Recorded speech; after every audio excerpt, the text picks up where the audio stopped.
Hi everyone, hope you guys are all having a good St. Patrick's Day. I had a request to record a video on life with gastroparesis, and what better day to do it than when everybody's wearing the awareness color of green for gastroparesis. Gastroparesis literally means paralysis of the stomach. Symptoms are abdominal bloating, pain, nausea, vomiting, not having an appetite or a little appetite, eating less, and getting full faster. Sometimes, for some people, all it takes is like a sip of juice, and the abdominal bloating is crazy. I mean, I've seen some people with absolutely no stomach look 6 months pregnant after they've had a meal or something. So abdominal bloating, that's hard to come by or hard to deal with, because you end up feeling self-conscious about your body image. You know, if you're out and you eat something and you get bloated, it can be, people look at you weird, and it can be embarrassing. And, obviously, in society today, looking like that is not, the best thing. Also, depending on your clothes, if you're wearing jeans, that can restrict the bloating and cause pain. So, there's a lot of things about that symptom that can get to you. Living with nausea every day is very difficult. You constantly feel like you're going to throw up, and if you're feeling like you're going to throw up, why are you going to put anything in your system? Because it may make you vomit. There are anti-nausea medications that are given, for example, Zofran and Phenergan, but they don't always help. Sometimes it's just not enough. And then if you actually start vomiting, living with vomiting is very, very hard, because, the acid starts to eat away at your esophagus. It starts to eat away at your teeth.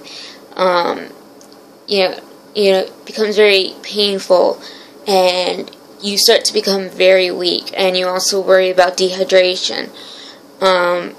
So a lot of the times when someone goes into the emergency room because of gastroparesis, it's because of uncontrollable vomiting. The nausea medications are no longer working. Ginger is a good anti-nausea, like, food. So anything ginger, there's ginger candies or ginger ale. Those usually help. But if you're unable to keep any food down or any drinks down, then it's not going to help you at all. The pain can sometimes get so severe that, it feels like your stomach is being ripped out. So it's very hard to live with the pain also. The pain can be there with the bloating or without it. The pain can come when you're vomiting, and sometimes it's just pain. It feels like your stomach, sometimes after you eat too much, your stomach will hurt. Well, it's like that, but 10 times worse. Unfortunately, though, if you go to the emergency room, a lot of doctors will not give pain medications, because if your stomach is slow, then, it's obviously slow getting into your intestines, so it can cause constipation. Narcotic medication increases the chances of constipation. So they say, you have gastroparesis, unfortunately we can't give you any pain medication. And that sucks, because we are humans, and we're feeling this pain, and sitting here crying, and we're not looking, to get narcotics all the time, but it's unfair to let somebody who's a human being lay there in that much pain. Luckily for some people, like for me, I have an amazing gastroenterologist, and he makes sure that while I'm in the hospital, I'm taken care of. I get my pain medication if I'm in pain, or they do what they can to slow down my flare-up, things like that. But not everybody has a doctor like that. A lot of GI doctors themselves will not prescribe pain medication to their gastroparesis patients, knowing that they're in pain and seeing this pain. For some people, you can't even touch their stomach because it hurts, and usually that's when it's distended to or bloated. You know, if you have no appetite, it's kind of hard to want to eat, but you know, if you have no appetite and the nausea, then it's almost impossible to want to eat anything. You know, at one point I was eating less than what a 2-year-old would eat, and I would get full on that. It's a stressor. It really is. Gastroparesis can stress out your life. You know, if you've ever had a horrible hangover, or the stomach flu, or food poisoning, that's our life. Constant, you know, you never know what's going to happen. If you're going out, you make a checklist of, like, I have my nausea medication, I have something to drink, I have a bag in case I need to throw up, with mint, so that, you know, I get that smell out of my mouth, so it doesn't, like, you know, so when you're talking, people can't tell you just threw up, you know, things like that. You know, eating is hard because you can't, you know, healthy eating is hard because fruits and vegetables are off the table, fresh fruits and vegetables. If they're cooked, some people can get away with them if they're cooked, but they have to be really, like, extremely cooked to the point that you can barely touch it with a fork without it falling off. Baby foods is a way that some people do get nutrition if they can tolerate baby foods and applesauce, things of that consistency. Protein shakes. Without those 60 grams of protein, you start to lose weight, and losing weight can damage your body. Things like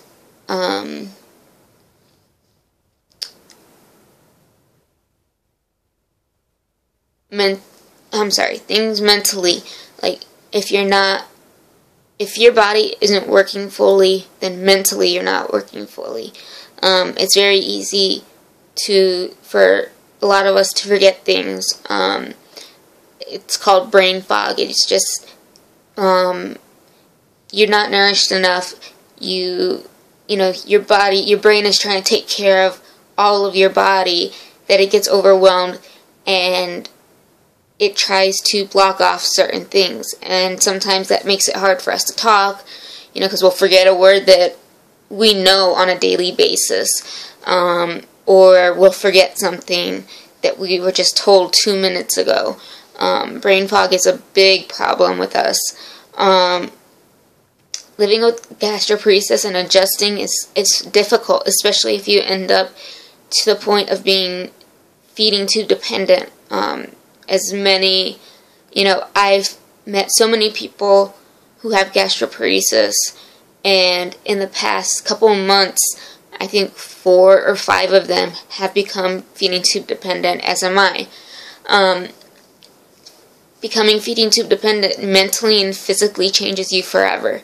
Even if your feeding tube is removed, the scar, we joke around as being a second belly button, but that's how it heals.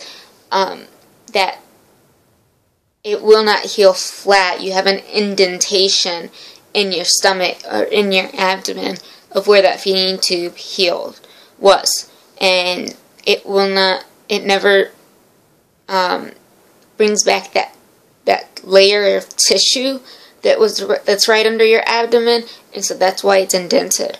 You know, some people can't handle feeding tubes, or tube feeds themselves.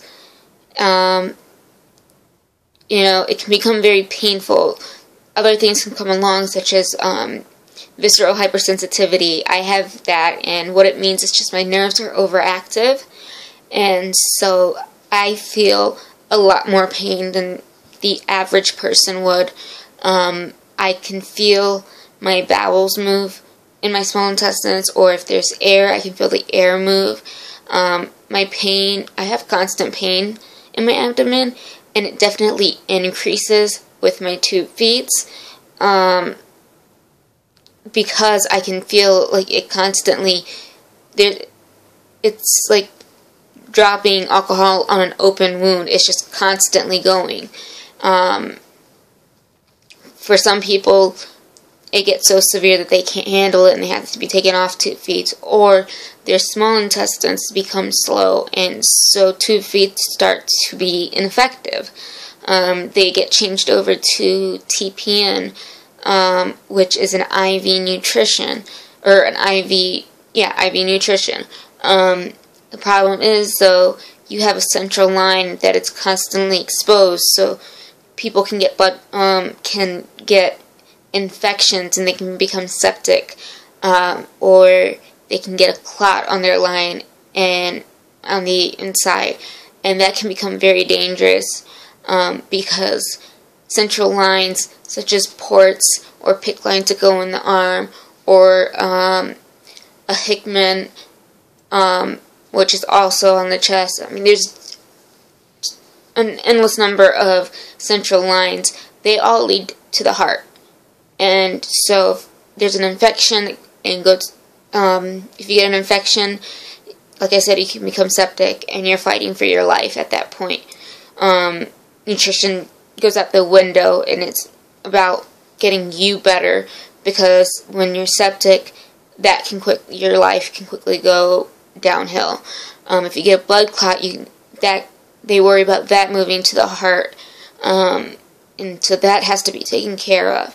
And if you're on TPN for a very long time, it starts to affect your liver and can kill your liver. So that's something else that you have to worry about with TPN.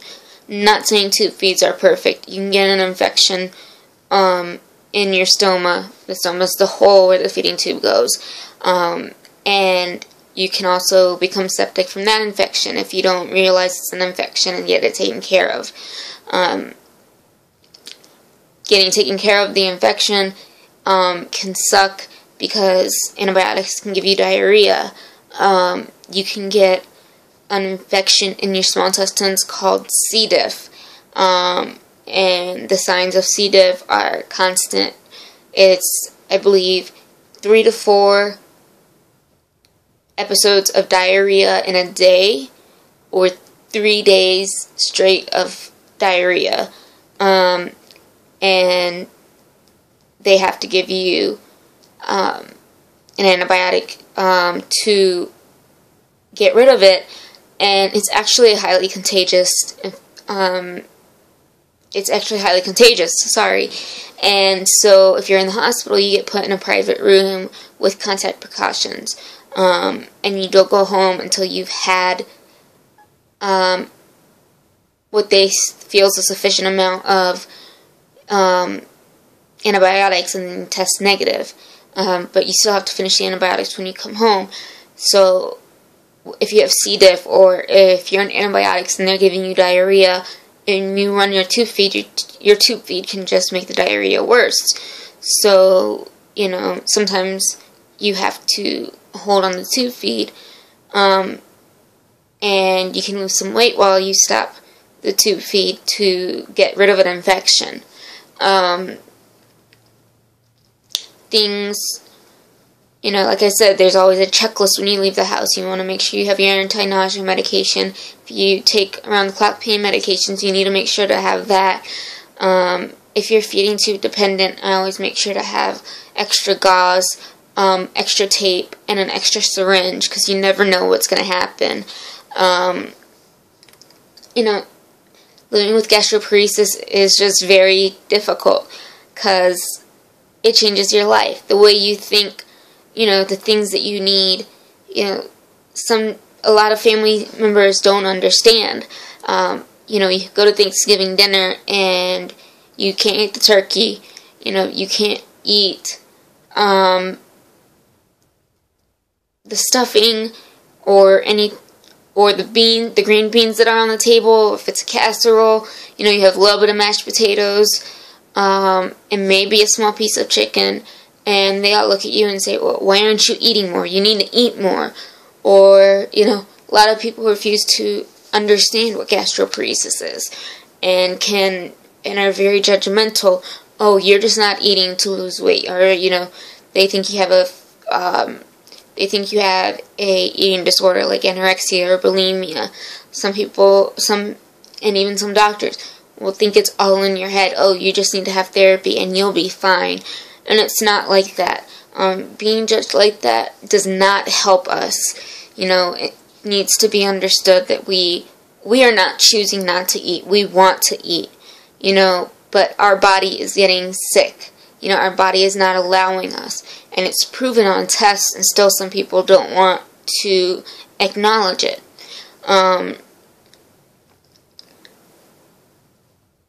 Having gastroparesis can make it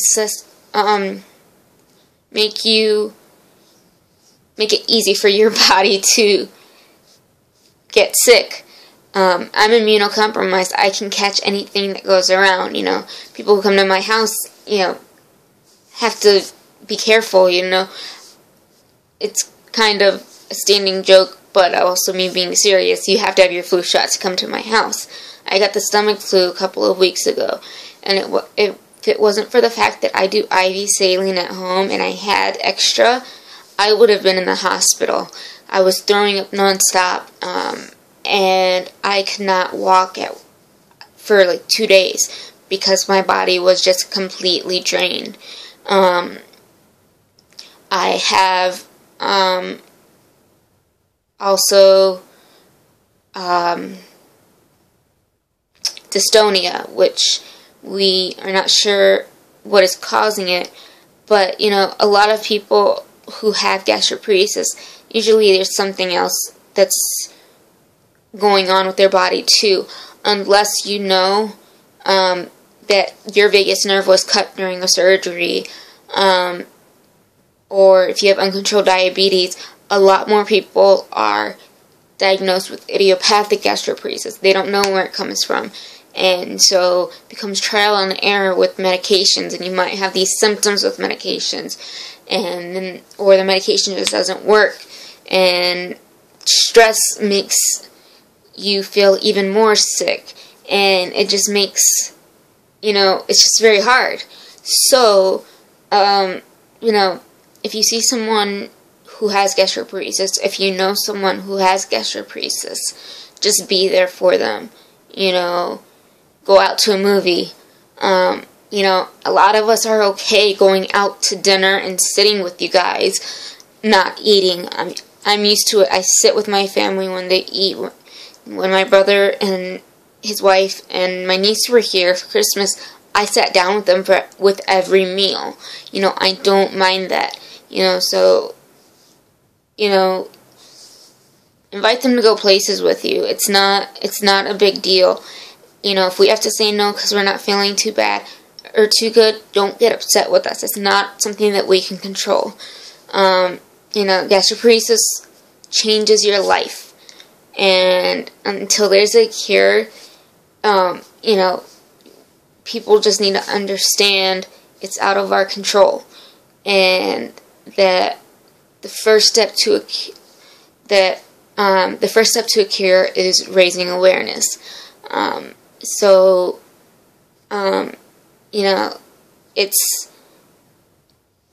We've found people who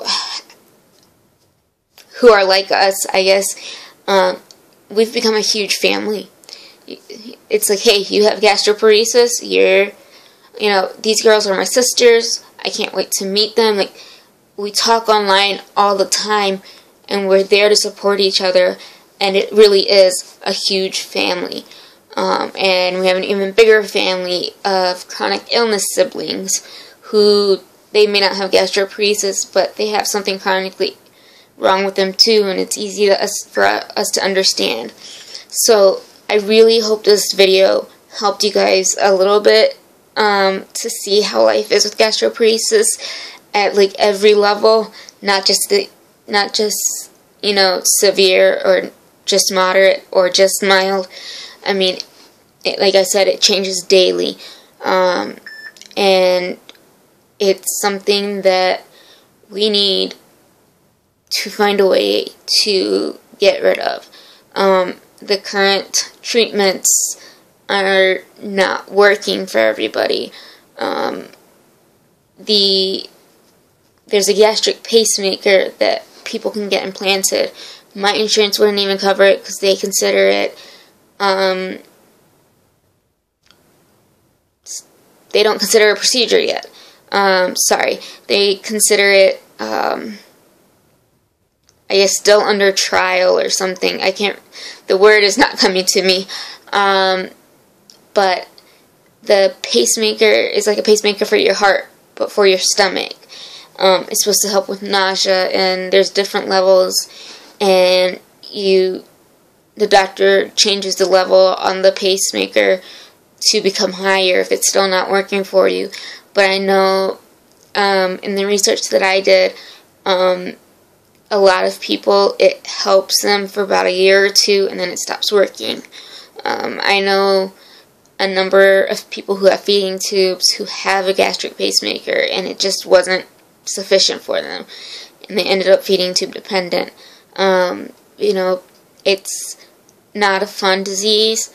It's not something we choose, and that's why we need all the support that we can get, and all the awareness that we can get. So, if you guys have any questions, let me know. Any other requests for videos, again, let me know. Thank you for watching at the least. Share it if you want to. But, again, awareness is the first step to a cure, and we need that cure. Thank you.